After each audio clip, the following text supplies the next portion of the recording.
You know, if Uganda deployed, Rwanda sees actual deployments and also deploys. Then all of a sudden you have an escalation.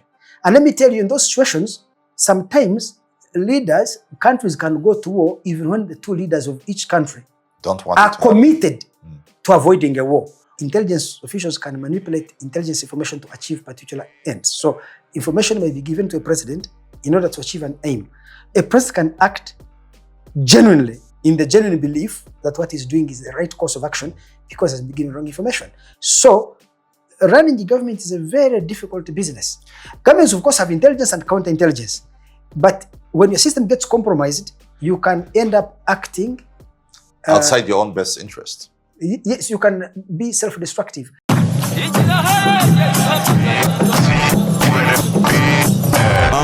This is the very, very best. I introduce the very, very next. Big deal, you know this is the big league. Unsanga mu mihanda ya Kigali, mega big fish. Word on the street turakaze. Habari gani, mumeze mute. Yutse nshima Imana kuva hunda mukiye. If you want the long form, come close and rabure. Wait, what? The long form. What did he say? The long form. What? The long form. The long form. The long form. One of East Africa's most outspoken journalists, Andrew is never afraid of speaking his mind. In this conversation, we talk about President Kagame's future, President Museveni's ambitions for Uganda, and whether Rwanda is on the right political and economic path. Hey everyone, I just want to take a moment to thank all of you who've been a part of the long-form journey. Every view, comment, and subscription has helped us grow and get to where we are today. But here's the thing, about 72% of the people who actually watch this podcast haven't subscribed yet. We want to keep bringing you even bigger conversations with even bigger guests, including, let's say, even the president of this country. But this milestone starts with you. Subscribing is free, but it makes a huge difference. It shows our guests that what we're building here matters and that it's worth their time appearing on my platform. So please help us and hit that subscribe button, and we'll promise to keep delivering powerful, meaningful conversations. Thank you so much. Now, let's get into the episode. Mr. Andrew Mwenda, old man of the clan, 113 years old, oldest man in Uganda, oldest man in the world. Yes. Second oldest human being in the world. In existence? Yes, right now on this planet. This is the second time we've had a conversation. And the first time was in Kigali last year, just after President Paul Kagame's inauguration. And we spoke about a few things. And we were talking off camera about some of the claims you made. Now, one of the claims you made was that two highly famous men would come in the coming months. That was Elon Musk. That was Floyd Money Mayweather, boxing legend. Now, I have a beef with you because they didn't come. I waited because I was thinking, oh my God, I'm going to get an interview with these guys. I'm going to use my friend Andrew to do something. And I waited. So much so that people started writing to me, asking, Sonny, Andrew lied to you. How do you feel? So how do you feel lying to me? I like that question. So lying means a deliberate intention to mislead or to misinform. Yes. So not every statement that is untrue is a lie. But in this case, it's different. I was actually personally in contact with the manager of Floyd Mayweather. Personally. So I was arranging that visit. For so many reasons, which may distract us from our important discussion, I cannot go into them. He was unable to make it. Regarding Elon Musk, he got busy I think with the elections in America, got so deeply involved and couldn't find time, not just to come to Rwanda, actually to travel out to the side of the United States. Yes. So I should tell you this, when you make a projection so and so, there's a time I should tell you, I can't remember which year, David Cameron was actually coming. He was Prime Minister of the UK. He was coming to Rwanda. Then there was chaos in the UK or something in Parliament, and he had to cancel his visit. So, had you announced it even then? President Kagame had told me that he was coming, and I could, assuming I had been in public, I would have told somebody, "Hey, Cameron is coming." And then finally he cancelled. So because future events cannot be predicted with 100% certainty, they are subject to change. So it's not that I lied. It is simply that these people's programs changed. What's a Ugandan journalist doing arranging visits with Mayweather's manager?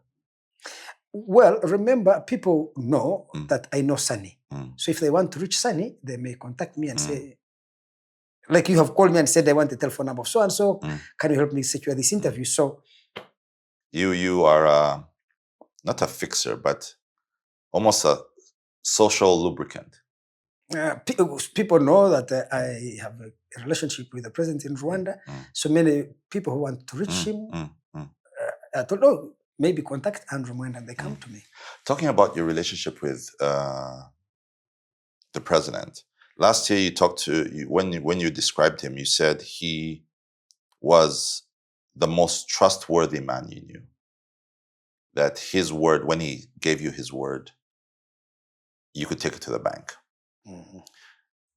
Obviously, your relationship with him is, at this point, quite well known. And it's a deep one and it's a rich one. And we spoke about its genesis previously.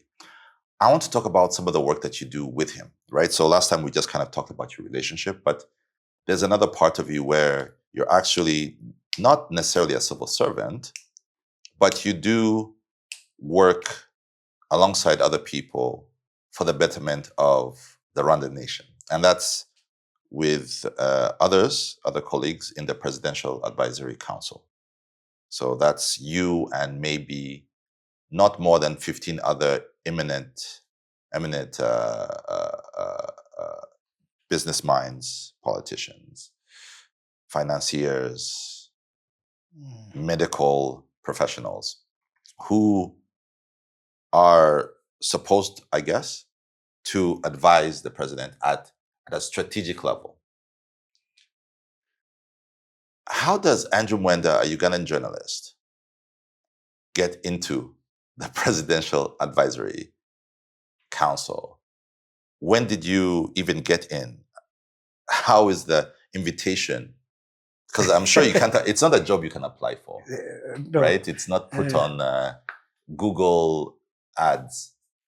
It's by a call. So I think you're asking the right question to the wrong person. Yes. The president is the one who knows all of us, and I'm sure there are particular talents he sees in each one of us, which he feels would contribute substantially to his work. So he's the one who makes that choice. So why he appointed me, I can guess, but he's the best person to answer that question. But if you wanted to know the process, it must have been in 2011. I was visiting him at home under that, and he said, I had been writing about the Presidential Advisory Council after he had set it up. In the Independent? Yes. So often I would write about them. They are prominent people, really, and they were admirable people. So he asked me, would you like to join? I said, wow, that would be really a great honor, because I would want to sit with these people and hear what they have to say, and maybe also volunteer one or two of my half-baked ideas. That's how he appointed me. He suggested it to me and said, would you? So one of the things that... and let me explain to you. Remember also that whenever, I told in the last interview, whenever I go to see President Kagame and we sit, remember for him, he's teacher, I am student. And we share a lot. I ask him a lot of questions. I contribute ideas. I am sure there must be something he listened to and said, maybe this is valuable. I tend a lot to question also the status quo And President Kagame is not a status quo person. So maybe he also needs a person who has eccentric ideas. I don't know. What is Andrew asking President Paul Kagame? Before we continue, as you're probably aware, every conversation we bring takes time, research, and sometimes plane tickets. We do it because we love sharing stories that matter. If you've enjoyed what we've built and want to help us grow even further, you can now support the long form directly. Feel free to donate to our Momo code 95462, registered under LF Media Limited. Every contribution, big or small, helps us go even further. Thank you. So many things. Because President Kagame is an all-rounder. It is not that you have a discussion with him on one thing. So let me give you an example. We can sit to discuss business. He reads Harvard Business Review, Bloomberg News, the Financial Times, the Wall Street Journal. All these major and others I can't remember, but he can send you a text message of a good article he has read for you to read. So you clearly know that he reads a lot on business. He's so well informed. I told you the last time, if one day try to have a conversation with him on aviation, I don't know, he has a passion for aviation, which I find strange. So he understands so many technicalities of things. Then he has a passion for sports, Formula One, which is racing, tennis, basketball, Football, soccer, obviously. Soccer, yes, or what you call football, basketball, and practically so many games. He personally plays tennis. So when you sit with him, like sometimes I'm visiting him, we have to watch a match. Maybe it may be Arsenal playing Manchester United and Manchester United is thrashing Arsenal. He supports Arsenal, I support Manchester United. You see, he is a fan or a person who enjoys the entertainment value of the game. So he will enjoy the game and its play. But even beyond that, he also plays the role of a manager at the strategic level, looking at the placement of players and the way the manager has decided to play the game. So he'll be discussing also the strategic issues beyond the game, rather behind the game. But he does not stop his discussion only on the strategic issues of how to play football. He goes into the business that runs these clubs. Yeah. That's why you see this visit Rwanda now on PSG t-shirts, on Atletico Madrid, on Arsenal. You saw with this basketball, the LA Clippers. So he because he understands the business behind the game. So he will discuss that. So he's not a person who is so all-round in sports, from the business, strategy, and entertainment of the game. And also its youth component. By the way, also, President Kagame understands quite intuitively its political value. Just imagine you're a Rwandan youth. There is an important game of basketball. The other day we had last year, what did they call it? BAL. The BAL, yes. And you are a sports fan. Remember, young people are into sports. And your president is in the stands with you. There is a soccer match. The president is in the stands with you. I do not know whether you people realize how much appeal President Kagame has among young people. They could die for him because he reflects their aspirations, their way of life. Just imagine there is a musician, Kendrick Lamar, is in Kigali, is at the Kigali Arena, has a concert. Guess who is there? The president and the first lady. Before Kendrick Lamar comes on stage, the president goes and gives a speech of 2-3 minutes. And the kids see their president is with them in their thing. They would imagine he would be an exclusive person somewhere else, but he's with them enjoying that moment. The capital, the political capital it buys him is so big now. That's why if you move across Africa, youth, young people are so crazy about him. I am sure if things worked in perfect ways and he competed in any of these countries, he would beat any other contender against him because he relates to youth that way. And they're able to relate him back. They see him as a cool dad. No, I hear you. Do you, of course, you're talking about sports, business, and aviation, among the things that you talk about. Do you ever talk about geopolitics? So much. Now, you leave geopolitics of Africa here and Congo and Uganda and whatever. But then I think it's important. If you discuss with him, global issues, the rivalry between America and China, the emergence of these new powers like Brazil, India. The BRICS. Yes. I mean, his grasp of these international issues is voluminous. I don't know how much time he spends reading and following these things. But even inside the politics, internal politics in UK, in France, in the US, these countries that matter, there can be news, and we'll have a discussion on what are the key issues that are driving politics. He predicted in 2016 that there was going to be Brexit. These guys were going to be beaten. And the Brexiters would win. He also predicted Trump. Many Americans never thought that Trump would win, but imagine the president in Rwanda there who was saying, this Trump is going to beat these people. He used to tell us in the Presidential Advisory Council, by the way, the Americans only were shocked when finally Trump won because nobody gave Trump a chance. But so that is the man. You can discuss with him anything. Now, there are issues where then military strategy. Who can beat him in that area? So and those are things you discuss. Military strategy. You go into any kind of detail. So it would depend. Like, assuming we were to discuss America's involvement in Vietnam, or discuss something about the Second World War, or discuss the war in Gaza, he would look at both the political and military. Remember that according to Clausewitz, and President Kagame is a good student of Clausewitz, war is politics by other means. So any war has political objectives. At any one time, the political objectives must remain in the mind of the soldier and the people leading an army. Otherwise, you may end up having a senseless war.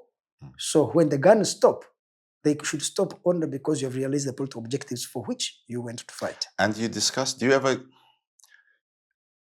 Uganda is obviously probably one of Rwanda's most important strategic partners. When things go well, everything goes well. When things go left, things go left, and they go left quickly. Do you get a chance to sit down with him? And there was obviously what happened before, that led to the border closure, and there's where we are now. Do you get a chance when you sit down with him to kind of go through where the relationship between the two states is? And does he follow what's happening in Uganda keenly? Yes, he does. And that is perhaps the one thing me and him have discussed the most. The relationship between Uganda and Rwanda, because it has been complicated, it has been stressful sometimes,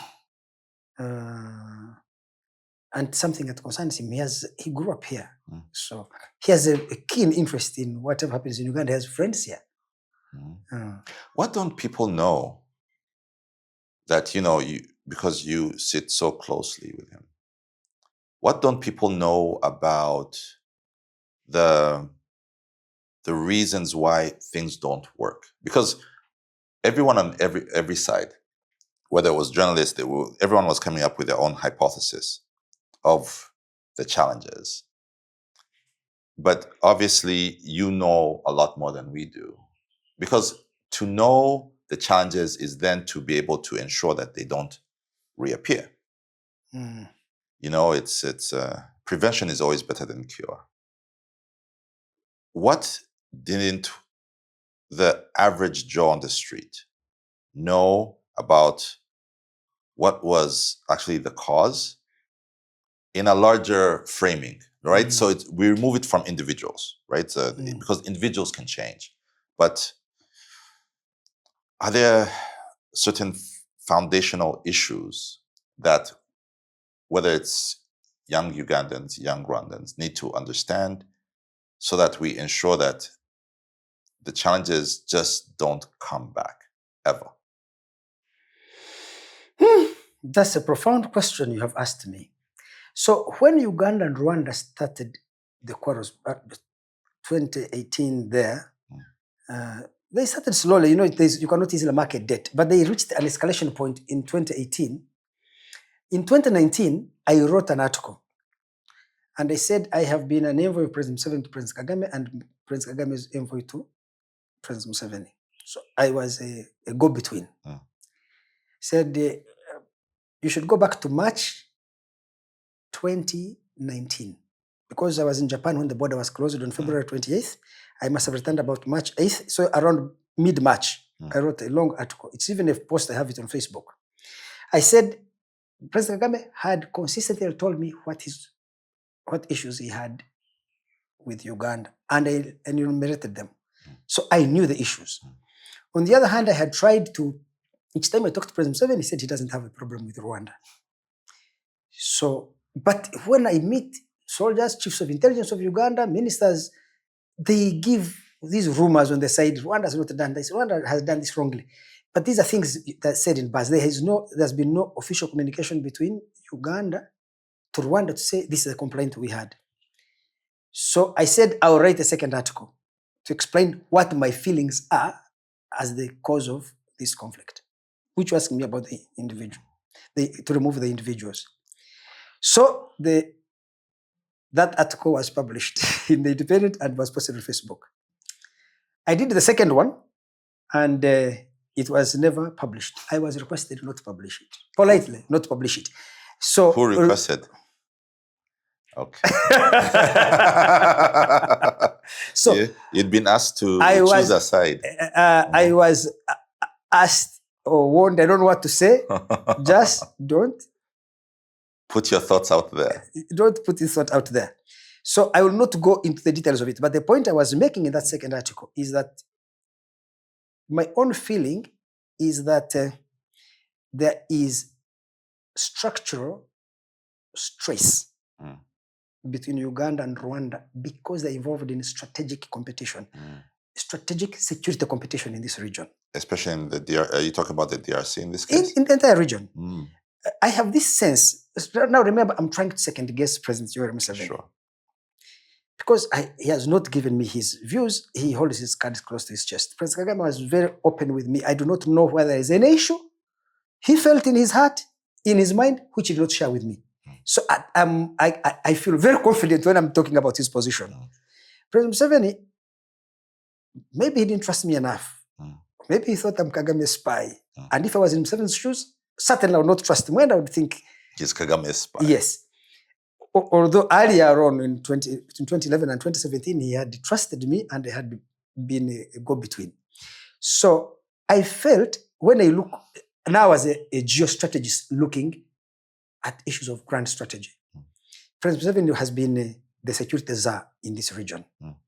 So like right now we have our troops in Congo. We have our troops standing guarding and holding South Sudan together. We have our troops in Somalia and in Equatorial Guinea. So basically, Museveni is the go-to person if you are Americans or Chinese or Europeans or Indians trying to understand this region and do something in it, whether it's business, whatever you want to do. Now there is a very small neighbor, and you consider him a junior neighbor, who also is playing in that strategic market of security. So he has troops in Mozambique, Central Africa, in the Central African Republic, in Congo, maybe something in Sudan, and I feel like things like that are likely to. They push into strategic competition in that space, and that leads to structural stress. So if you asked me, beyond the individuals, the UPDF and RDF are these organic militaries that were built from scratch. They are not inherited colonial armies that you see in other African countries. These are organically developed revolutionary armies from the scratch. Yes, the revolutionary armies. So it is unlikely that even if we change the individuals, it is not easy to construct peaceful coexistence. There would always be structural tensions resulting from that. And I take this also from looking at geographic space and historic time. Wherever a revolutionary movement has supported another revolutionary movement in a neighboring country, they have always ended up in conflict. So the Russians supported the Chinese Communist Party. The two of them in 1980 went to war. The Chinese Communist Party supported the Vietnamese. In 1979, the Chinese invaded them. Uganda supported Rwanda. You know what happened. Eritrea supported the TPLF, supported the EPLF. The EPLF supported the TPLF to take power in Ethiopia. They went to war. So it is rare. The Vietnamese actually, Communist Party supported the Khmer Rouge, which was a Communist Party in Cambodia. Later, Vietnam invaded Cambodia. So Rwanda supported the Kabilas, and Rwanda, they fell out. So I have this sense that there is something inherent in the nature, in the structure of the DNA of these revolutionary movements, that when they're neighboring each other and they support each other, they tend to develop tensions. I would think so. I had a retired diplomat, Mutawawa, on the podcast a few weeks back. And when I asked him about Rwanda's strategic alignment in the region, he said, everything lives and dies by interests. You know, you try to have discussions, but your interests come first. What I don't understand about, and maybe you can help educate me, is in the larger context of things, right? So even off camera, we're talking about Elon Musk, and he's going to soon be the first trillionaire in the world. I feel that as we are having these little, for us they're big, but in the wider scheme of things, they're quite small. These little tiffs, you know, is coming together. The Western world, not the Western world, the US is on the war footing. The Chinese are on a war footing, and not necessarily hot war, but a war of resources, a war of influence, a war of geopolitical significance. Why you'd think that two nations like ours that are not just married because of revolutionary backgrounds, we're literally married even physically. A lot. My mother is from here. My father is from Rwanda. I know so many people. Whether, you know, when we talk about the first 27, you know, out of those 27, you have, you know, great Fred Rwigema and Paul Kagame. You have Raboni, I think, from Toro, who was fighting in the RPA. Why our links are deep, even within, you know, the kingdom of Uganda and the former kingdom of Rwanda. The love is deep. The relationships are so deep. Why is it that even within what you've described, which is, you know, strategic competition, why does it have to be us against you instead of us against them? First, I watched an interview recently of Julius Nyerere, a fine brain. Nyerere was arguing that the problem, he wanted to delay the independence of Tanganyika at the time, so that Uganda, Kenya, and Tanzania, which had a common currency and common services, get independence on the same day as one country. He said the mistake of an East African Federation was to allow independence of each of these countries. Then, once you create lines on a map and say this is a country, a nation, and give it independence, people want to hold on to that what they have gotten rather than try to. So he's a very insightful person, which is surprising because in 1963, Nkrumah argued that regional integration will undermine African Continental Union. Anything you create will undermine the continental government. So Nkrumah was against regional bodies. Yes, which Nyerere was advocating. And Nyerere opposed Nkrumah at the OU conference between 22nd May to 25th May 1963 in Addis Ababa, because when Nkrumah argued that, Nyerere said, we don't have a Napoleon or a Bismarck who will conquer the whole of Africa. So we should go for regional integration. So I was surprised that actually I had already given an interview saying, once you allow the small thing to exist, it will create interest within that small geographic space that will want to preserve it that way. So that is it. That once you have a country called Rwanda and Uganda, let me put this way. Remember that the RRDF and the UPDF are the most serious militaries in Africa. Africa doesn't have armies. You've seen the South African armies. They couldn't even help Mozambique. They were in Mozambique before Rwanda went there. You are aware, and they did nothing. So South Africa is the most industrialized country in Africa. You have seen the army of Nigeria. That's the largest economy in Africa. It can't even kill a mosquito, that army. So the UPDF and the RDF are these powerful organic armies. If they worked together, they can turn many things around in Africa. If you are a European grand strategist, an American grand strategist, or a Chinese or Indian, outside of Africa, your interest is not to have Uganda and Rwanda cooperate. Exactly. Because their cooperation is a threat to your interests. You are built to manipulate this region. Yes. When you set Kigali and Kampala at loggerheads, then you know you can exploit their conflict to get your way. Now, President Museveni, So we know President this. Museveni, I'm sure, and President Kagame see it.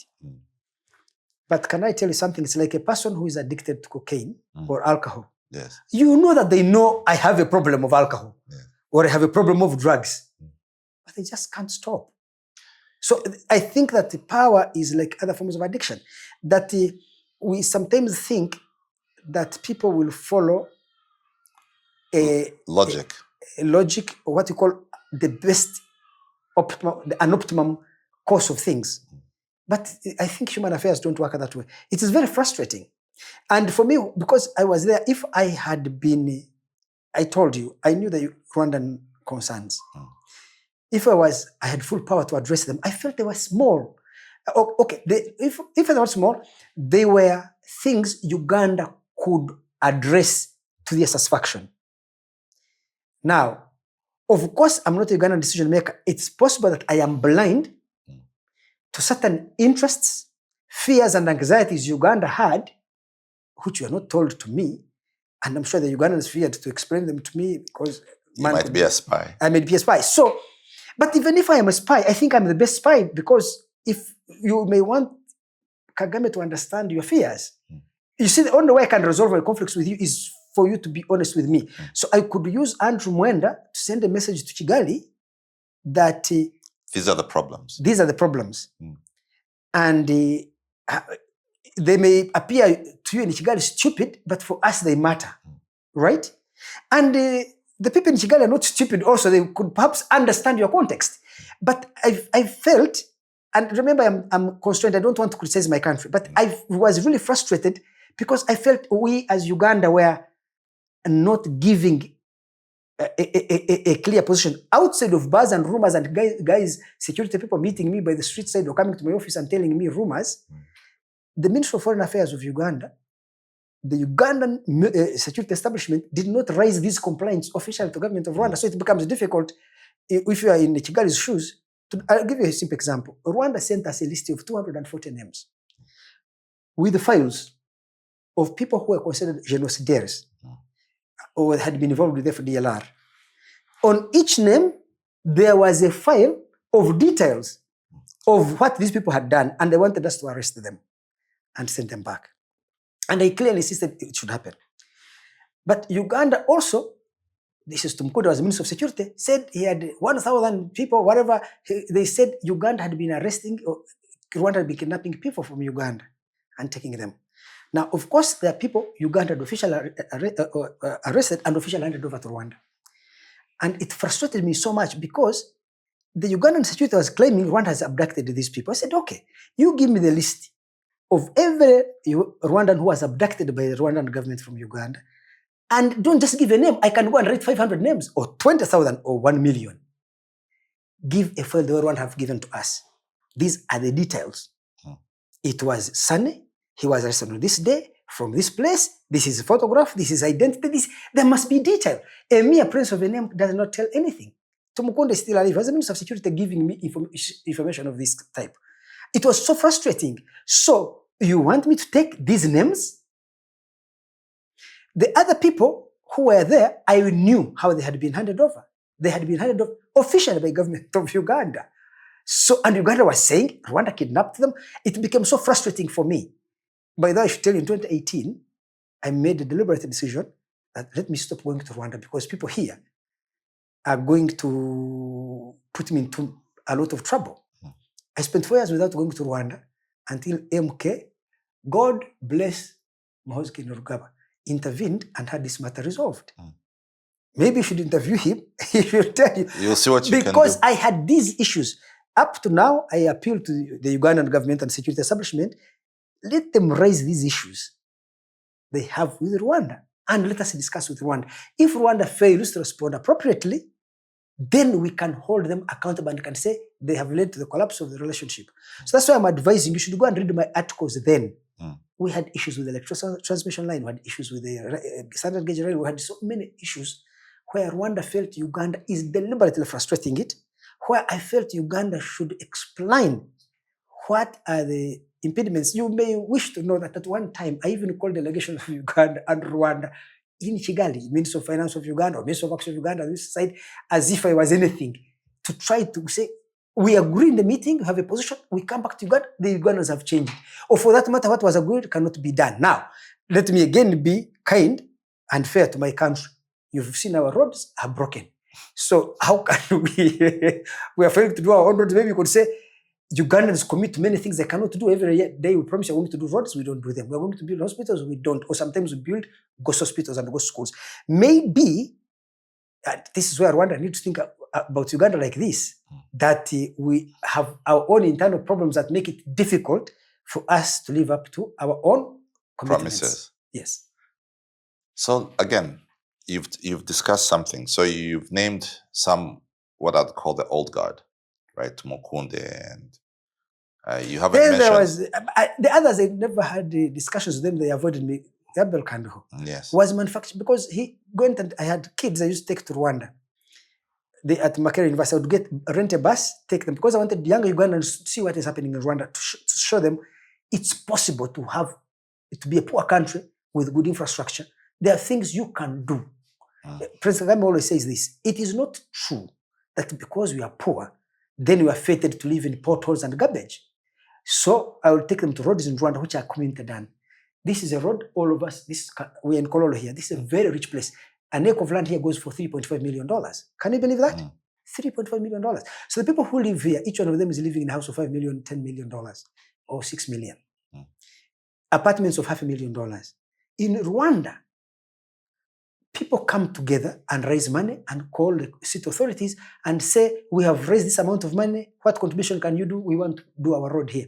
And it's done. That is a sense of community, which is lacking here.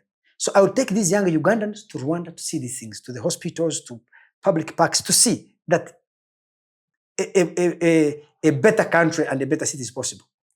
Uganda and Rwanda fall apart, Kanho begins arresting these kids. He would go to Facebook, imagine Facebook, where they posted pictures of themselves in Rwanda, says, these are Kagame spies. Some had joined the Air Force, others had joined ISO, others the UPDF, others, they were all over the state institutions of Uganda. That's crazy. That Mwenda had, and Kagame were plotting and placing them in all these. These kids were arrested for 2-3 years. I suffered enormous guilt on my head because I put them, some of them were in jail until MK took charge of the situation and started releasing. Yes.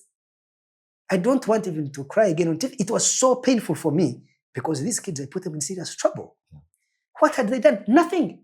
They didn't even know anybody in Rwanda. The only connection to Rwanda was me. Now, all of a sudden in the Air Force, he's a Kagame agent. In ISO, he's a Kagame agent. In UPDF, in the police, they were all hounded out. Now, I asked Kando, one time I met with him at Saleh's place. If you are Rwanda, you see these things happening in Uganda. There's a time Tumukunde came and told me that I think he even called Kaka, actually. Kaka was the head of ISO. And on phone, that the Kagame had infiltrated 1,000 fighters in Mwenda there, about to come and take over government of Uganda. These fictions, I don't know whether the president in this country believed these things, you see. But this is the kind of information these people are peddling. So I don't know. The greatness of Muhoozi is to come and end this kind of impunity. People here in Uganda can do, but they could have taken 2 countries to war. Henry Tumukunde single-handedly could have caused a war. By assuming Uganda not try to verify and also deploy. You know, if Uganda deployed, Rwanda sees actual deployments and also deploys. Then all of a sudden you have an escalation. And let me tell you, in those situations, sometimes countries can go to war even when the 2 leaders of each country are committed to avoiding a war. Why? Because when a standoff is escalated,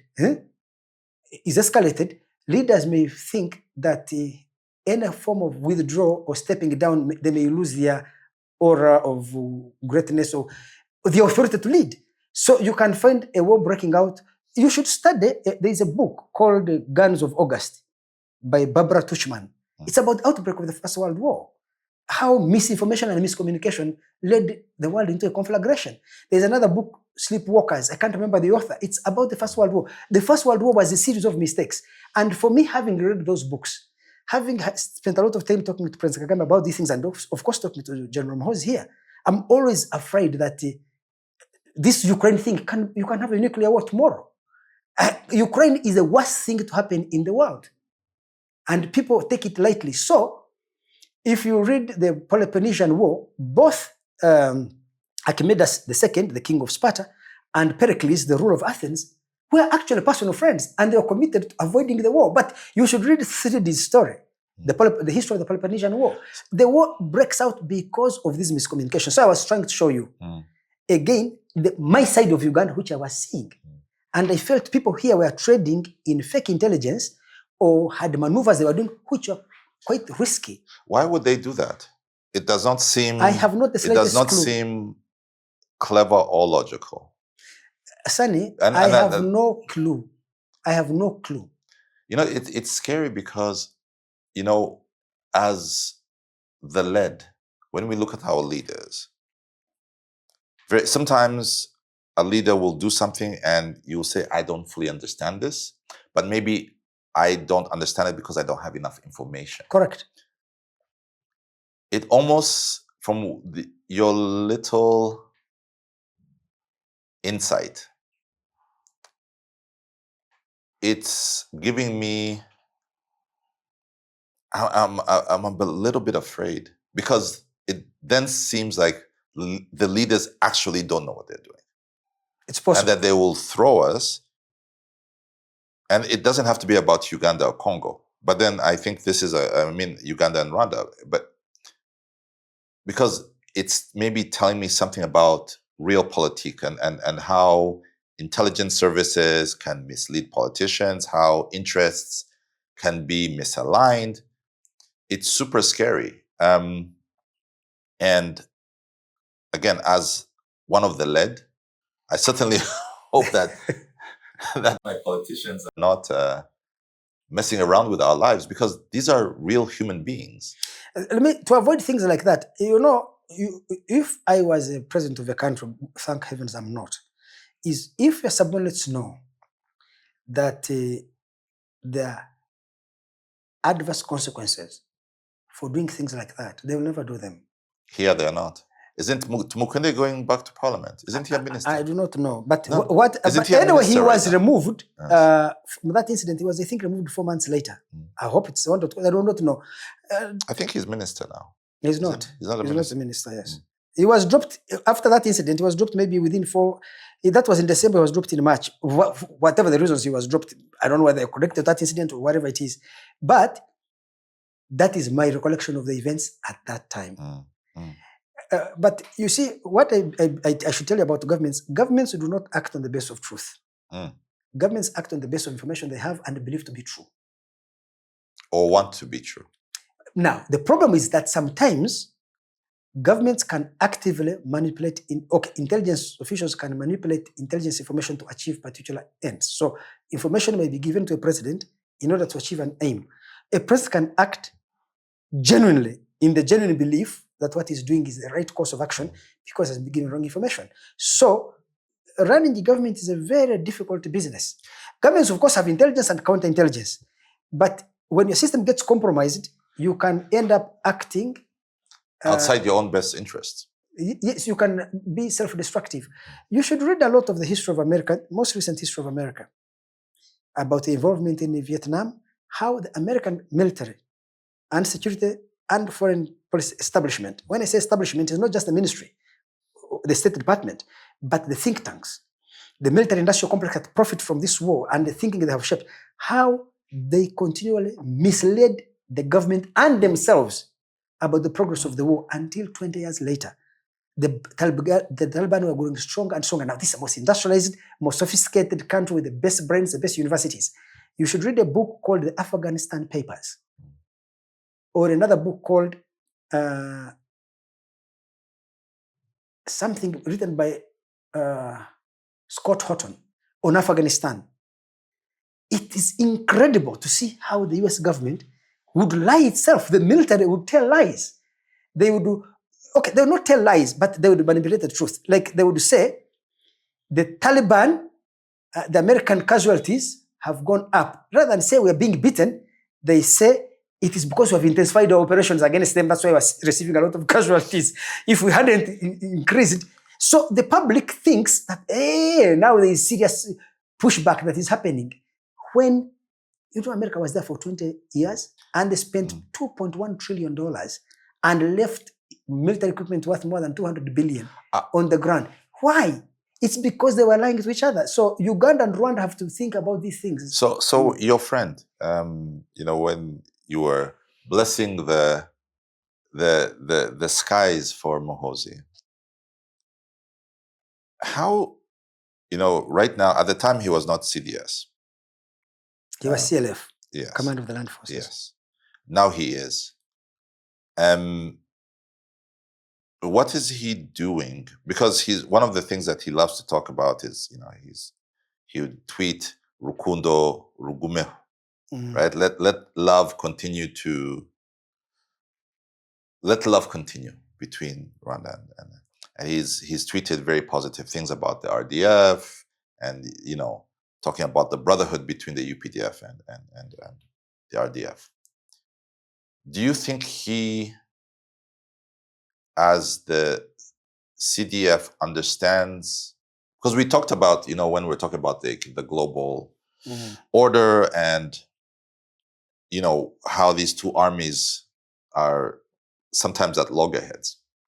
Do you think with him at the helm of the UPDF, that finally our two mighty revolutionary armies can sit down and actually map out a way to push our interests? Sit down, understand what our military interests are, how they align, how they don't align so that we don't knock each other, and how we then make things work for the both of us. Do you think he has that ability? Do you think that that's something that he wants to do? So I first want to put a caveat on what I'm going to say. General Muhoozi is not the president of Uganda. He's not the commander-in-chief. Sure. So ultimately, he's not an honorary CDF. He's the son of the president. So to that degree, he has greater influence than any CDF was ever since General Salim Saleh. That's what I would imagine. Nobody can match the kind of influence he can exercise before. But we have to admit the fact that he is not the commander-in-chief. Yes. So the final decisions cannot be done by him. Yes. He can be overruled, he can be directed or instructed to do things. And he cannot defy any order given to him. I just want you to understand that. Understand that. Now, what does he want? So let me now begin with the person called Muhoozi. Of all the Africans, not just Ugandans, Africans or human beings on this planet that I've talked to, and I talked to many on grand strategy, he's, I think, one of the best read, well intellectually tuned to understand these issues we are discussing. The position of Africa in the world, the fact that our small countries face a serious security threat in the sense that our survival as viable nations cannot be guaranteed if you're not cooperating, if you're not friendly. So Muhoozi understands that. He has also, you've seen his tweets, he has a strong commitment to a cordial and wonderful relationship between Uganda and Rwanda. If you had the final say on these things, Rwanda and Uganda would have, I don't know, because you see, I don't think from how he thinks and how he approaches things and his attitude towards President Kagame, whom he admires immensely, his love of Rwanda as a brother country, we will not have these differences. Again, I can put a caveat that sometimes countries can have interests that conflict independent of the personal relationship between individuals. I told you about Archdemus II, the king of Sparta, and Pericles. By the way, I should tell you, Wilhelm II, the emperor of Germany at the beginning of the First World War, was a grandson of Queen Victoria of England. So he was a nephew to Edward VII, the king of England, when the two countries went to war. So, and he had grown with his grandmother in England, spoke better English than German. So I'm always conscious of the fact that if I say an absolute, I don't know. But what I can say for now, my assessment is, one Muhoozi wants a relationship between Uganda and Rwanda that is cordial because he believes it's for the benefit of the two countries. But it's also for the benefit of Africa because when the two of us quarrel, we weaken this continent. He understands the importance of strategic security and why African armies need to cooperate. So if he had his way throughout, Uganda and Rwanda would have a defense pact, joint military operations, would do all these things together. What other things would happen subsequently, I don't know. But for now, that's what I can say. Yes. He understands the value of this relationship. He desires a very good relationship between the two of us. And that's why he had to take the necessary risk. I don't know. You said you have no knowledge of Uganda. I'm telling you, in the Ugandan establishment here, to say something positive about Rwanda. Let me be specific about President Kagame. I think you will be closed out of most of the systems here. There is a way things are arranged. Why does it seem like his name is so poisonous here? I don't want to go into answering that question. But then my views may cause problems. We'll talk off camera. But so those are the issues that they have with people here. They have what I would call maybe petty grievances. I don't know, whatever it is anyway. But he is the one person who stands above that. There are prejudices here, petty jealousies, I don't know what, that drive people here that I see. So he stands above that because he doesn't have it. That's why he can say President Kagame is my uncle, whoever is against my... He is the most liberated human being from these Rwandan prejudices. He doesn't have them. And that is what gives me a lot of confidence that if he remains in charge of many things here, it's not impossible, but it will be difficult for the spoilers to rock the boat. The bloody spoilers. Let's go back to Rwanda. We've touched on the Uganda-Rwanda relations. Maybe when we spoke last, we also talked about how we're talking about the PAC and your place in it. Now, this year's PAC was held maybe 2 months ago in the swanky Kigali Golf Club. I saw you. You appeared on my Twitter. One, I had beef that you did not tell me you were coming so that I could take you out for a coffee, but that's fine. It's another fight for another day. But obviously, you discussed very important things in that meeting. What are those important things that brings such eminent people like yourself, like Louise Mushikiwabo, like Donald Kaberuka, to fly in, Michael Fairbanks, to fly into Kigali, just to sit down for one day and talk about the most important matters? What were the matters this time? We discussed two issues. One was Rwanda's economic vision, the vision of the country, how to transform Rwanda, and what is being done about it. The second is the discussions between Kigali and Kinshasa and the agreement they signed in Washington, D.C. And a minor discussion on the issues between M23 and Kinshasa, the talks that are taking place in Doha. Tell me more. So let's talk about one. I think Rwanda's grand mission is at some level quite well known, right? So we have the EDPRS 2, which is our development plan from 2025 to 2029. And then we have, I think, Vision 2035, which is, getting Rwanda to upper middle class. And then Vision 2050, that is saying Rwanda will be a rich nation. We know this. But then when you guys are sitting in the rooms, when you're now actually discussing the minutiae of these plans, yes. What is the minutiae?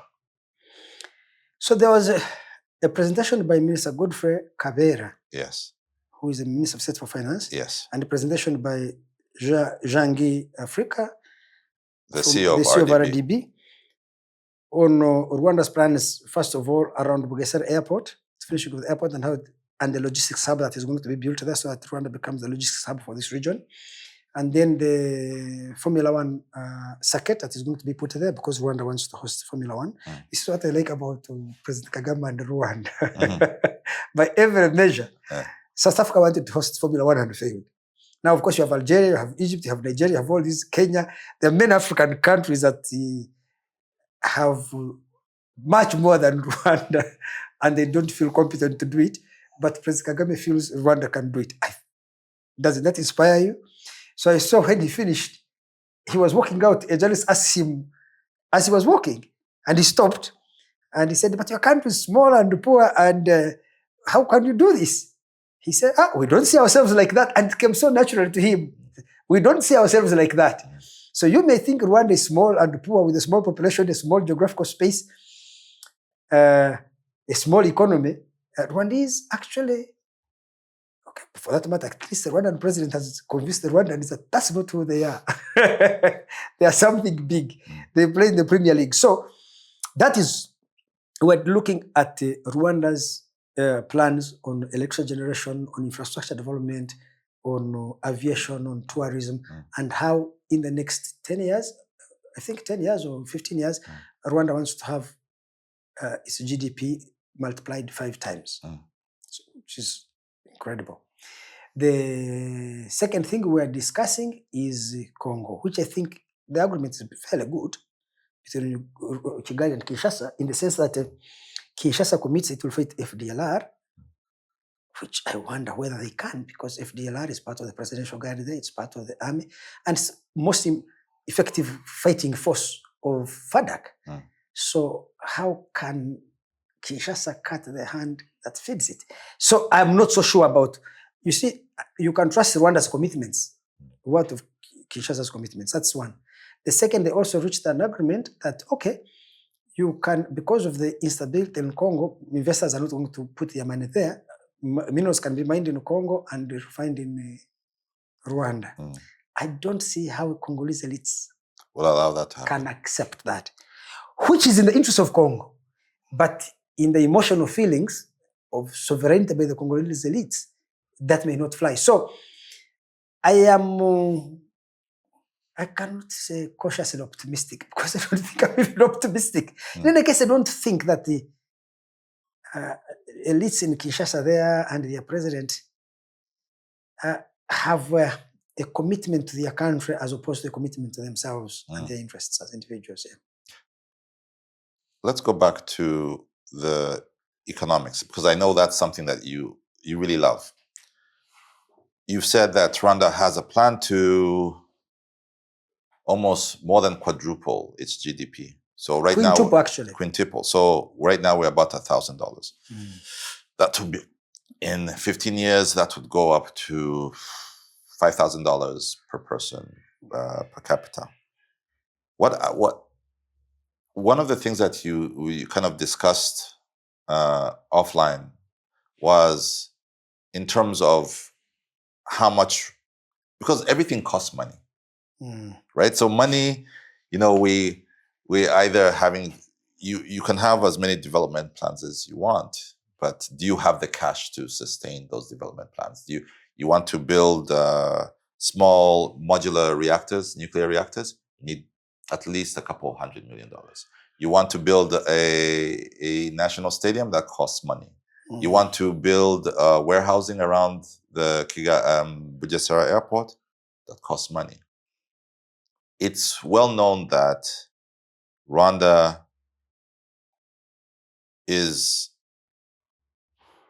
we're not as rich as we'd want to be. Where is the money coming from? Because obviously, I'm sure you asked that question, right? So you see all these plans. The natural question is, where's the money coming from? Well, I do not think that rich countries are rich because they had money. They have money because they are rich. So money is not what drives the transformation of a country. It's the ideas of entrepreneurship, of management that drive a country. So Bill Gates is, or let me say Elon Musk is not worth 429 billion today or yesterday because he had money. No, it's because he had ideas. So Rwanda has the most important thing, ideas. Maybe Rwanda is constrained in terms of the human capital to execute the ideas that the president and his colleagues in RPF are able to articulate. We see Rwanda's biggest constraint is is human resource. If Kagame had the skills Ruto in Kenya has, the ballgame would be different. Let me tell you, there are 3 constraints to Rwanda. Constraint 1, geographical location. Rwanda is in a very bad neighborhood. Just look the other side, Burundi, failed state. Congo, not even a failed state, an absentee state. Those are costs. Then you have seen these problems in Tanzania, but that's your gateway to the sea. Then Uganda has its own problems. Our roads are falling apart, but you have to depend also on us. So those your neighbors impose upon you as Rwanda serious constraints on your vision. That is constraint 1. Constraint 2, human resource. There was no education in Rwanda until 1994. There was education. Please. Do you know how many doctors were in Rwanda when RPF took over? Not more than 100. 21 doctors they found in the country. RPF had 36. A rebel group had more doctors than the country. Rwanda Supreme Court in 1994 did not have a single lawyer on it. The system of education, they would admit maybe 10 students to study medicine. By the time they finish 5 years of medicine, they have graduated only 4. But you see, that cohort, until they had finished the 5 years, they would not admit any other student. Did you know that? No. They did not have this idea that you can have medical students year 1, year 2, year. No. They would admit once every 5 years. And they would graduate around 4. So there are many constraints. The idea of building, remember that the principle under Habyarimana, and it's interesting, I should tell you, by the way, I've never heard President Kagame refer to Habyarimana and the previous government. And maybe that's why Rwanda performs. Many African leaders are focused on complaining about the past.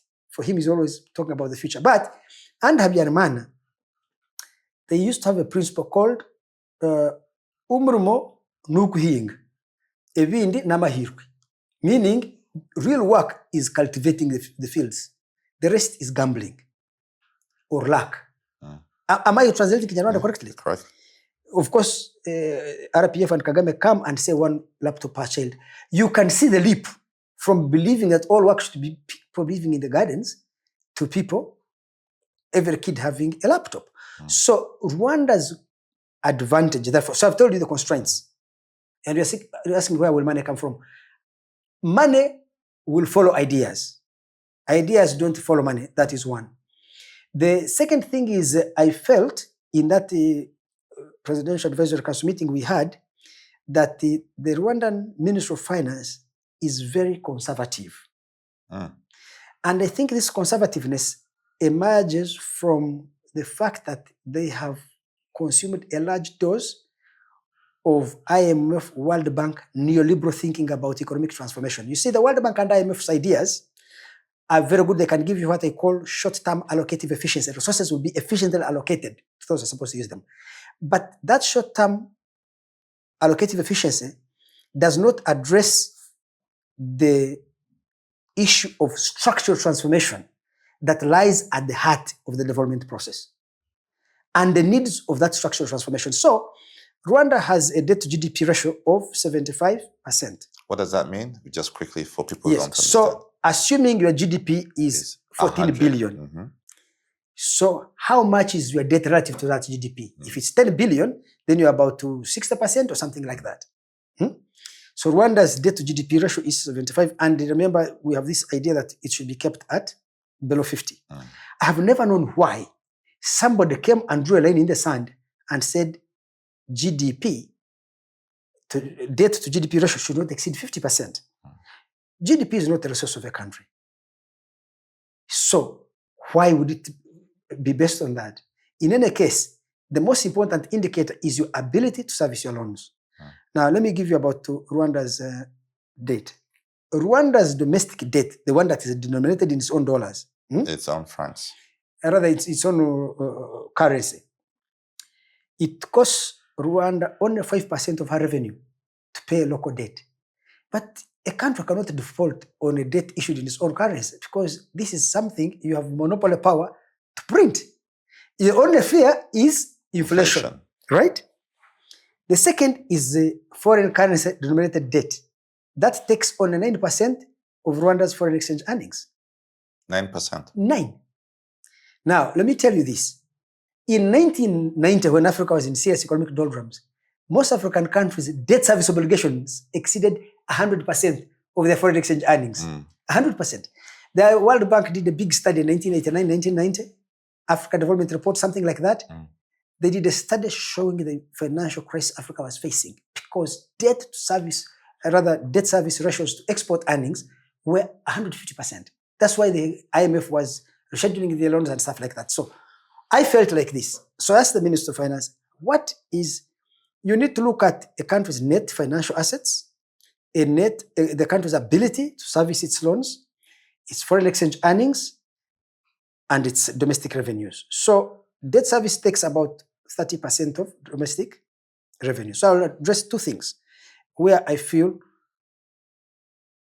this is a contribution I made, that this obsession with debt to GDP had something. If Rwanda wants to transform, the issue is not the debt to GDP ratio, or it is what are the productivity gains or the growth gains you're going to get from any particular investment. That should be the basis of making a choice, not what is the ratio of debt to GDP. If I'm indebted right now, it does not necessarily mean that me borrowing more is a bad thing. Is a bad thing. Assuming I'm borrowing more to invest in something which will give me the returns even to clear the other debt. You see. So I felt in the presentation, these details were not given to us. It was not possible for me, therefore, to make a judgment that you're in a bad debt situation. But I think a country like Rwanda, which has a very good way of using the money given to it, should not look at the debt to GDP, and should, even inflation, targeting it at 5% is not a good thing. Because, okay, why 5%? Why not 2% or 10% or 20%?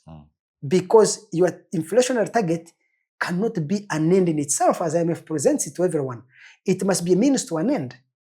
If your end is driving economic growth, achieving high levels of employment, industrializing and all that, you may need to have a higher rate of inflation in order to create more opportunities. Now, you can say inflation devalues the wages of fixed income earners. Yes, but I could also say I can protect the wage of Sane, who is employed now, but at the cost of creating opportunities for John, Derek, and James to get jobs. So my own view of Rwanda is that Rwanda should think in a transformative way, not looking at, they should not be like accountants, they should be like entrepreneurs. And I was very happy in the meeting. Donald Kaberuka really agrees with me. He came very strong on my side. Fantastic. Let's kind of move. But I should tell you, in 1850, the debt to GDP ratio of Britain and France was 200% of GDP. In 1850, and that's when they 1815, at the end of the Napoleonic Wars. But they were poor. Let's And unlike Rwanda, they had spent their money fighting wars. That debt had been accumulated to fight wars, rather than to build infrastructure that can give them future productivity gains. So I don't think that this debt to GDP ratio is something that we should take seriously. Quick question. Well, among the worries with Rwanda, when I talk to people, is everything seems to be predicated on the presidency of President Kagame. Like a lot of the hopes and dreams, and this is not just Rwandans, it's even Ugandans, it's even Americans. When I speak to them and they say, everything is working well, but we don't know what happens when the old man leaves, who's not actually old, he's only 68. I was about to punch your nose. Yeah, no, he's not really old. I'm just saying, I'm speaking Muhoozi, as we call him, Muhoozi Watch, our old man, with love. Have you ever had a chance? So his present term ends in 2029. He's able to have another one that ends constitutionally, that ends in 2034. When you speak to him, when you've been in his home, you see how much of a family man he is, how much time, because of the presidency, he's not able to spend with his lovely grandkids and his other businesses and his other passions and maybe his love of aviation. One of the things that I try to understand is, once we hit 2028, when it's getting closer to the end of this present term, I keep wondering, what next? Have you ever spoken to him and kind of had the sense of, I'm going to do something after 2029? Or do you have a sense of he is ready to go, not to abandon Rwanda, but rather to pass on the torch to the young generation that has already been put in strategic positions? Mm-hmm. So I'm going to answer by giving you a background.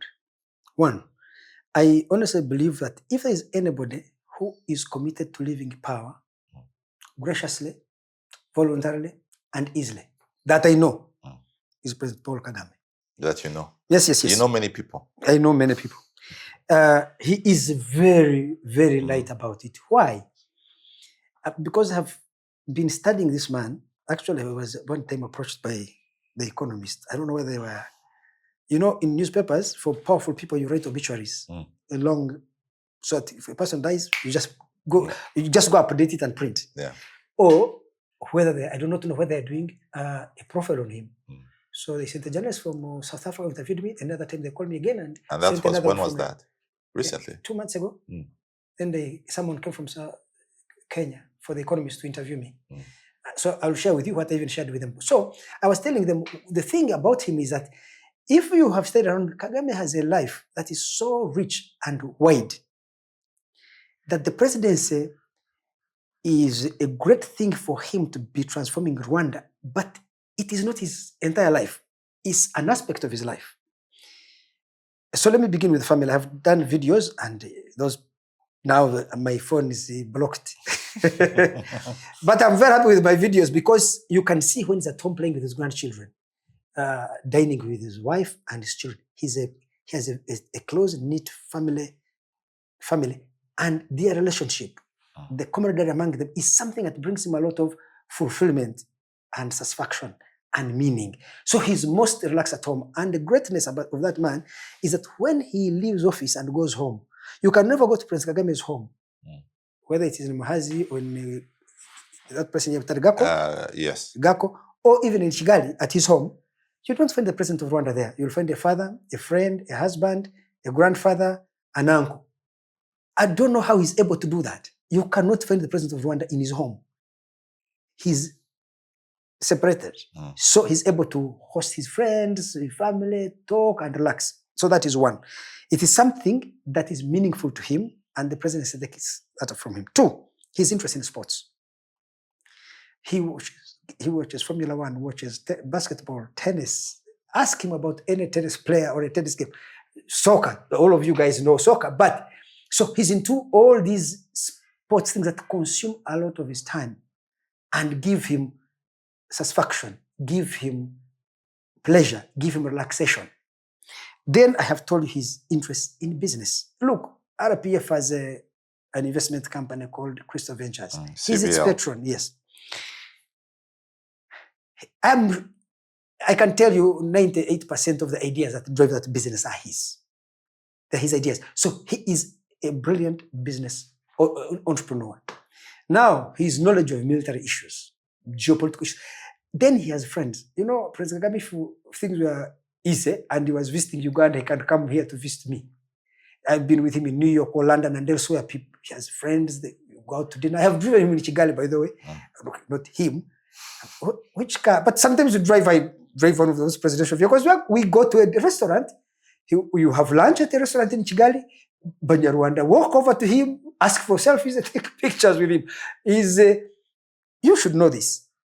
He goes out to restaurants in Kigali. So he has such a rich life to visit friends, to go and attend games, attend weddings and funerals, play sports, do business, spend time with the family. He has so much to do that he has more than enough to fill the plate. The plate if he leaves office. So it is easier for him.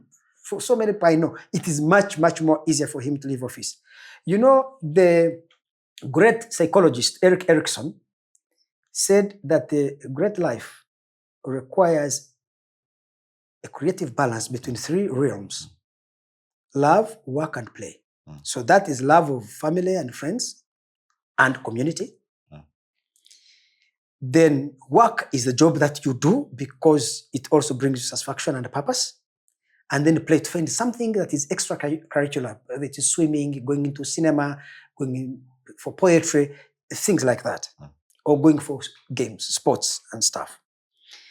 And he argues that to pursue one to the exclusion of others leads to sadness in later life. While to pursue all the three with equal dedication leads not only to a life of fulfillment, but also a life of serenity. That is Paul Kagame. Because he has an equal balance of all those three realms. And I don't think he has read Eric Erickson. So his personal commitment to family, to friends, and to his community. That Rwanda you see there,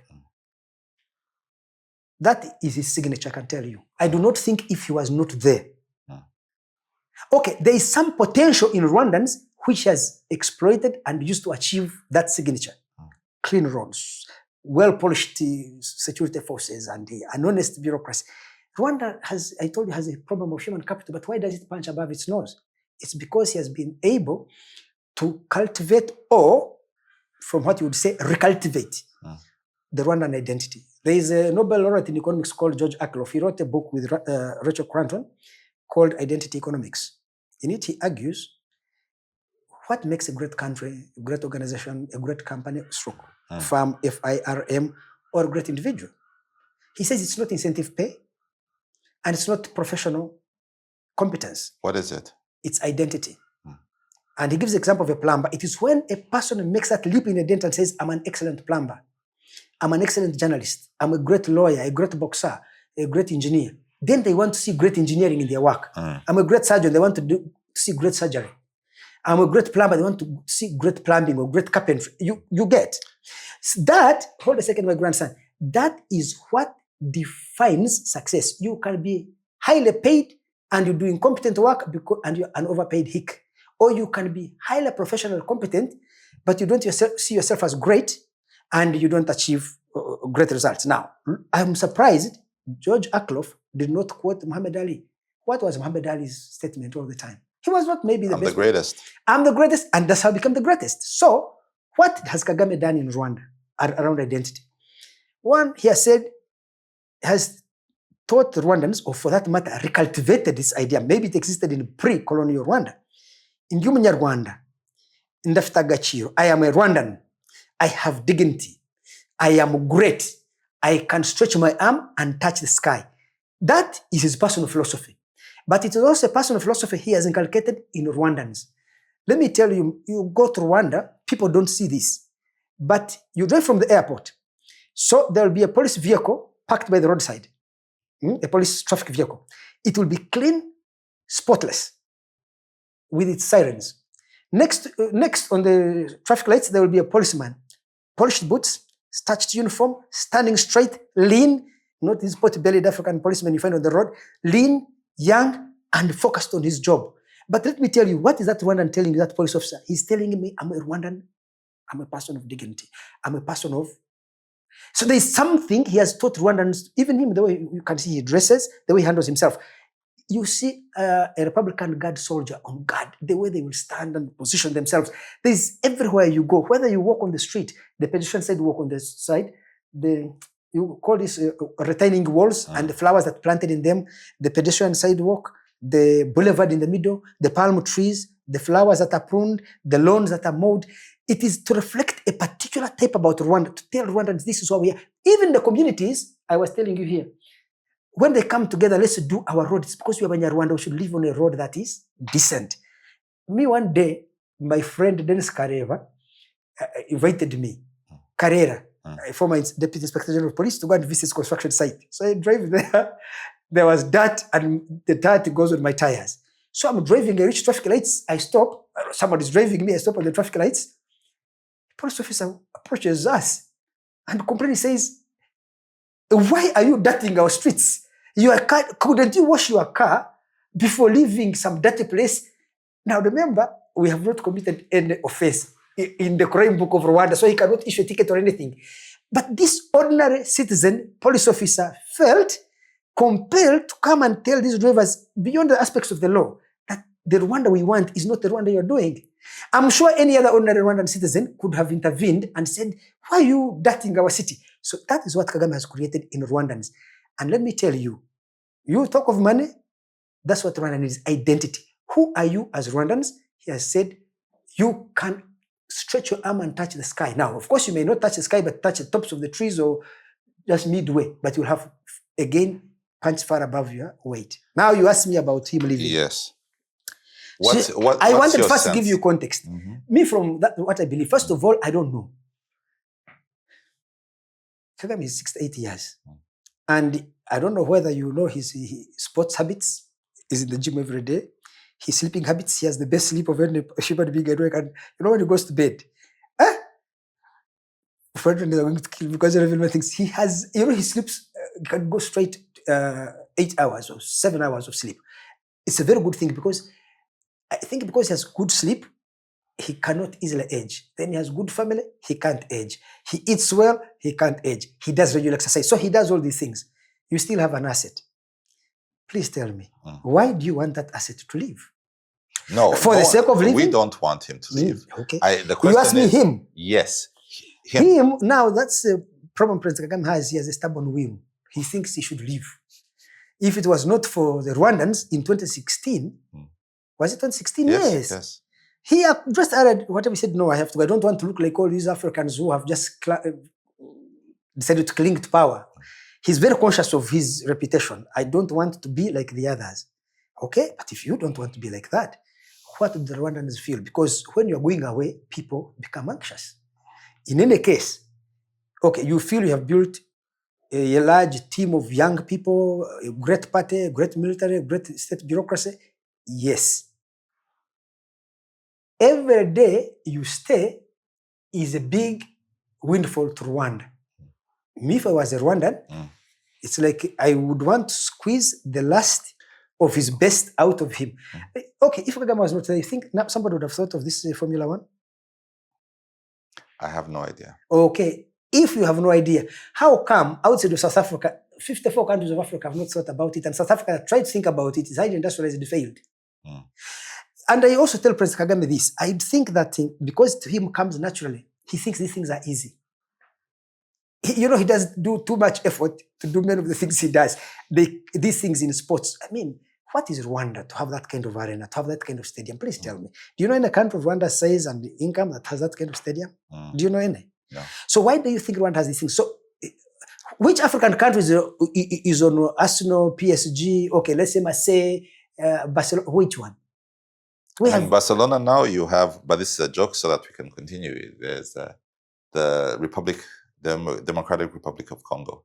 They put themselves on Barcelona. They're copying him. Yeah. Well, let's. They're copying. So what I'm saying is that how come it is Rwanda that first did it? No, I hear you. So the uniqueness he has, I've been thinking about it every time. So why is the issue of him leaving? And so for him, he wants to leave. He wants to leave, but the Rwandans don't think so. I don't think so, and I don't think so many people think so. Let's talk about... those who want, by the way, are not those... You see, another thing is the people who want him to go don't wish Rwanda well. No stake. They have an interest. They have a stake. They have a negative stake. They want him out, hoping they can get their way. You trust me on that. Let's talk about... So you've said that President Kagame wants to leave. The people are not allowing him to. A couple of months from now, maybe 2 months, we're now in November, Uganda will go to the polls. There's a president who has been in power here since 1986. 40 years. Yes, 40 years. 40 years. The slogan this year is protecting the gains. I don't really want to go into the intricacies of the electoral process, but you have a good sense of Uganda. You have a good sense of the power players. You have a good sense of Museveni. You have a good sense of the CDF. You have a good sense of the movers and the shakers of the society. I I can put money and say, with very little shadow of doubt, we're going to have another term of General Museveni, which is fine. How does Uganda look during this new term? And how is it any different from the previous 5 or 6? Is there going to be a new transformational energy that brings Uganda to the place where it wants to be, which is, as they say, upper middle income? Or is it unfortunately going to be a bit more of the same? And this is the last question. So, first of all, I should tell you that Uganda has Vision 2040. The aim of Uganda is to increase the economy tenfold in 15 years. So we are $1,350. We have to be $13,500 in 10 years, which is a great vision. I should also tell you that I actually think Museveni is, if you talk of great strategic thinkers, he is in the top leagues. I've talked to that man. He has a sharp mind and he's able to see far and think big. Museveni's greatest weaknesses are 2. I think that at the managerial level, as a manager and administrator, his competences are weak. Because of the political reality in which he lives, he's unwilling to impose strict discipline on his subordinates. So if he appoints you minister or PS for something, and you don't achieve the goals, he will not fire you immediately like other managers would. So it becomes difficult for you to get very high results in circumstances where you do not punish failure or you delay to punish failure. That is one of his major weakness. The other is, and is occasioned by the first, is that Uganda, he has allowed bureaucratic entrenchment whereby people can frustrate government projects and get away with it as well, hiding behind procedures. So you say, he has this grand vision of having, for us to achieve that in 15 years, we need 16% growth compounded over 15 years to reach 12,000, 16%. It is possible that we can achieve it theoretically, but empirically. Right now, our total electricity demand, what I would call suppressed demand, because there are many areas that may need electricity, but there are no lines. Yes. But our current peak demand is about 1,300 megawatts. So if you are to grow the economy tenfold, we need maybe 15,000 or 18,000 megawatts. So you will have a project to build a dam at Ayago. The average time it takes in Uganda between doing a feasibility study of such a project and commissioning it, you have performed very well, is 15 years. Otherwise, it takes 20 years. So how are you going to achieve that? You will need a lot of electricity for us to achieve this vision. So that is one. So I don't see, that is why I worry his strapline, and if he believes it, is also lacks in imagination. If you say an election is about the future, but if your strapline is about the past, protecting the gains, really? So in the next 5 years, we're going to be protecting the gains. Because although that is critical to protect your gains, I felt the message should be a new deal for Uganda or something projecting the future. That what projects the future, you can add and say, we will achieve that future by protecting. But I don't know. But that is a serious problem. And I think it is strapline. Maybe he selected himself, or whoever selected it, because it rhymes well with him. There was one which was consolidating the gains. I complained about it. Even this one. Actually, it made me worry. If you are thinking about protecting the gains first, I know if I'm a commander and I have a mission, I'm supposed to capture Kisumu. But I must be able to hold Busia. That goes without saying. So I cannot promise that. That as you advance, you must consolidate. You must protect your flanks. You must gain sufficient foothold of the areas you have captured, and then advance. But the vision you give to your soldiers as a commander is the objective is to capture Kisumu. You cannot say our aim is to protect this territory we have, then we'll think of capturing Kisumu. I think it is placed the wrong way. But don't take it a little, it's just a mistake of misplacement. It is the nature of the thinking that all there is to protect things. Now, there's also a problem with it. Between 2015 and 2025, in the last 10 years, Uganda has suffered an atrocious collapse of national trunk roads and city roads. Kampala to Jinja, that's our gateway to the sea, is dead. Mutukula to Masaka, our connection to Tanzania, dead. Ishaka Mbarara, dead. Mbarara Ibanda, dead. Kiegego Kienjojo, dead. Muvende Mitiana, dead. Kampala Hema going to oil roads, barely surviving. Lira Sorote, I don't know how they finish it. But if you say Karuma to Parong, Parong to Pakwach, Pakwach to Nebi, Nebi to Pakwach to Arua, road collapsed. Then you talk of Rukunjiri Ntungam. First of all, that's a failure of policy.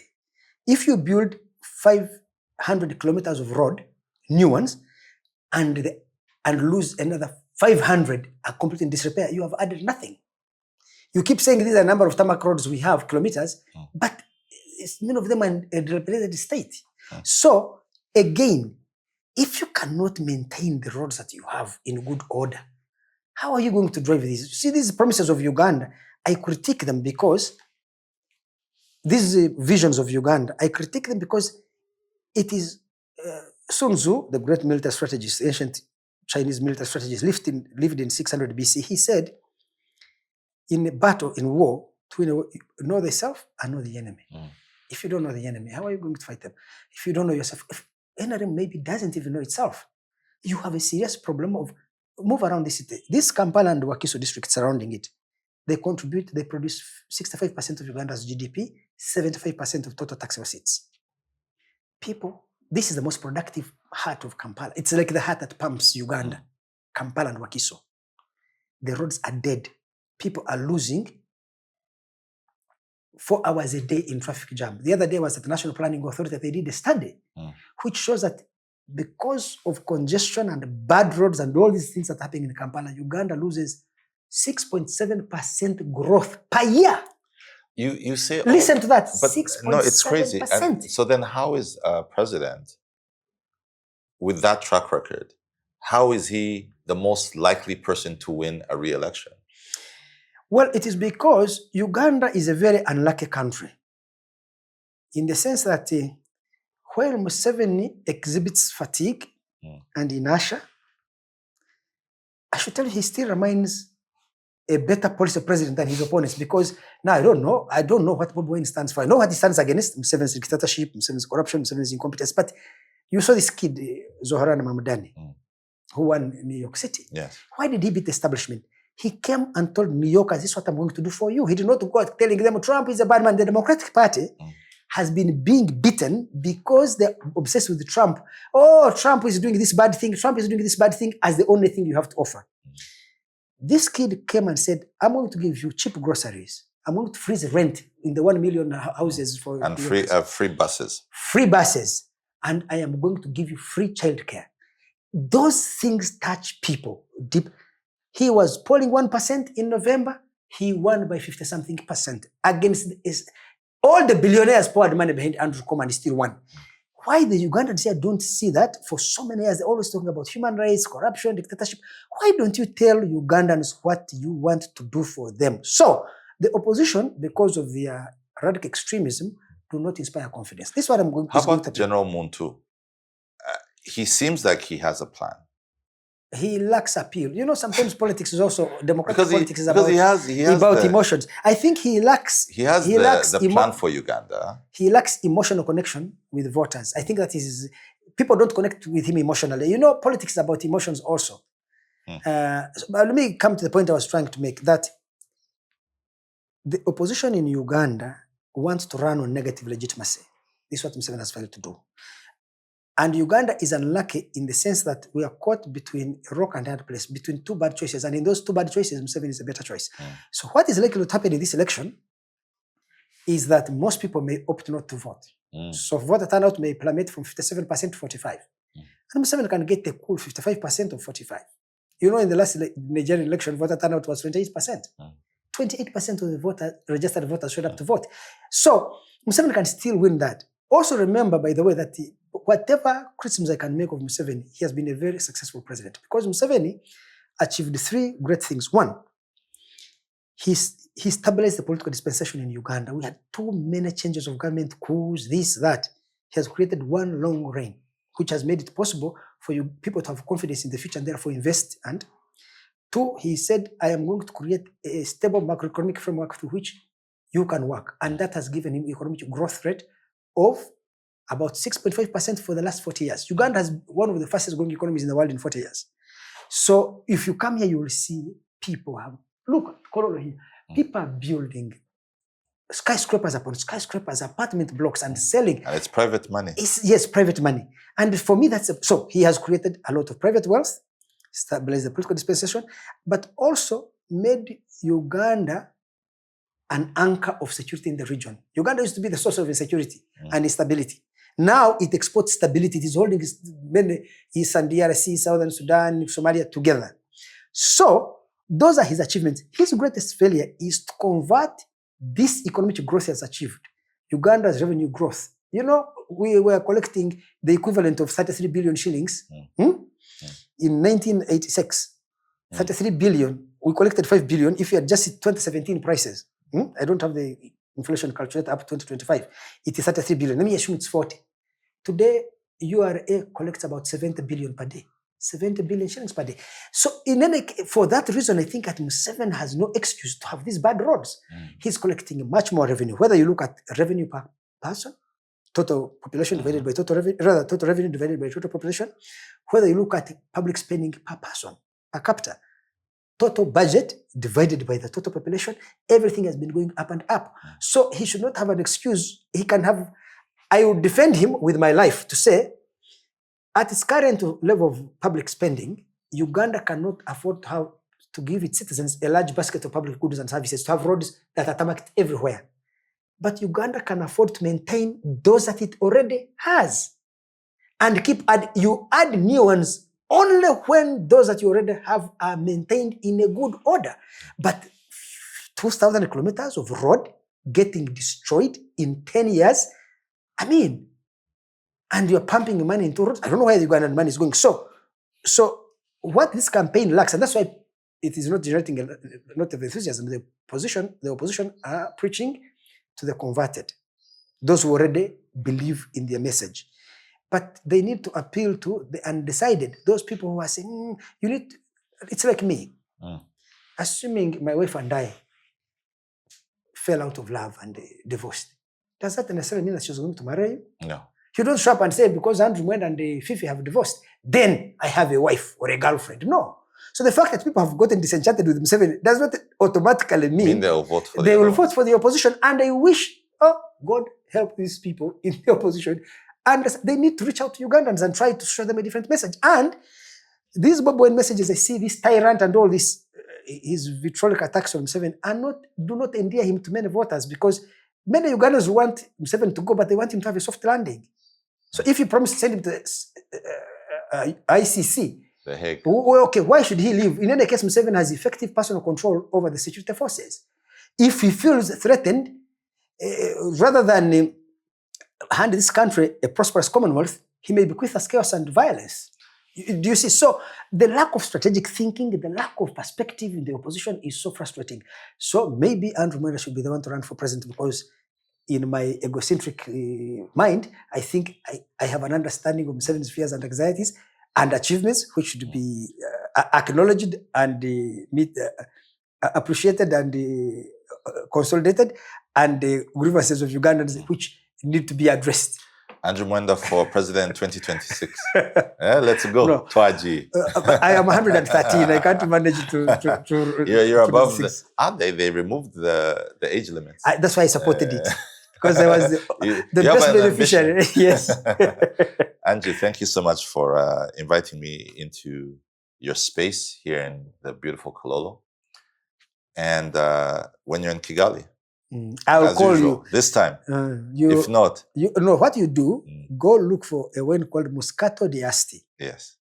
It's a cheap Italian wine. Yes. Imagine. So you can afford. I can afford it. And I'm a then poor I journalist. am willing to have dinner with you if you have Moscato di Asti. Fantastic. Thank you so much for The pleasure is all mine, my grandson. It was fun. And before you go back to Kigali, you have Yes. to go to Toro to visit your grandmother. It's too late. Actually, that's another thing. We were supposed to have this. in Actually, I Kanyanda. remember I had two beefs. The first one was you lied to me. The second one was this But we proved I conversation. didn't lie to you. I'm talking about the past. I'm Mhm. now, the present is, I also wanted to complain that this interview was supposed to be taken in the farm in Kandiahi, Kanyandahi. Kanyandahi. Yes. And in my head, I thought that we'd be seeing the rolling hills of Toro Yes. and the Milk and Renzoris. honey flowing by the Yes, village but path. here I am in No. in Reni, Now Kampala. that justifies a third interview. The third podcast, guys, the third podcast between the old man and his great grandson is going to take place in Kanyandahi city, the greatest city in the whole world. By the way, at Kanyandahi, Yes. we have a place called Kigali in our Really? compound. So you gave it that name. We gave I that thought it name was, Kigali. So Nyakarundi came to visit me at my That home in is, Kanyandahi. you mean Vincent? Vincent, the chief of staff of the Rwandan army, and I took him to visit Kigali. Ah, Yes. fantastic. I have a video. I will send it to you. You should put it in this show of me telling him, now that you have visited Kigali, he said, okay, next time I come, I want to find you at Kigali looking like our Kigali. Oh, fine. Because it is not very good. Thank you so much, Andrew. You are welcome, my grandson. And- May the spirits of our ancestors bless you Amen. abundantly. Amen to that.